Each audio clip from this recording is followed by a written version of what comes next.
In the year 1877, the signals were given for the rest of the century. The black would be put back, the strikes of white workers would not be tolerated, the industrial and political elites of North and South would take hold of the country and organize the greatest march of economic growth in human history. They would do it with the aid of and at the expense of black labor, white labor, Chinese labor, European immigrant labor, female labor, rewarding them differently by race, sex, national origin, and social class in such a way as to create separate levels of oppression. A skill, terracing, to stabilize the pyramid of wealth. The pyramid of wealth. Between the Civil War and 1900, steam and electricity replaced human muscle, iron replaced wood, and steel replaced iron. Machines could now drive steel tools, oil could lubricate machines and light homes, streets, factories. People and goods could move by railroad, propelled by steam along steel rails. By 1900, there were 193,000 miles of railroad. The telephone, the typewriter, and the adding machine speeded up the work of business.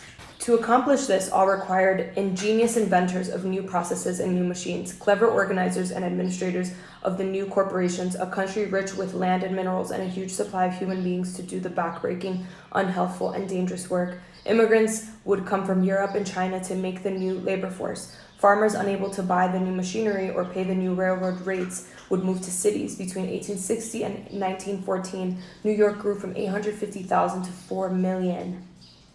That's nuts. Chicago, 110,000 to 2 million. Philadelphia, from 650,000 to 1.5 million. While some multimillionaires started in poverty, most did not. A study of the origins of 303 textile, railroad, and steel executives of the 1870s showed that 90% came from the middle or upper class families. The Horatio Alger stories of rags to riches were true for a few men, but mostly a myth, and a useful myth for control. This is something that we see today.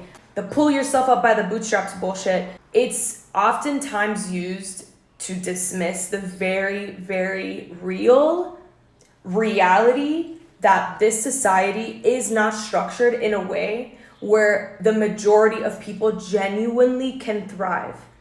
That is something that we just have to stop denying. Yes, it is important to try. Yes, it is important to put forth effort and action.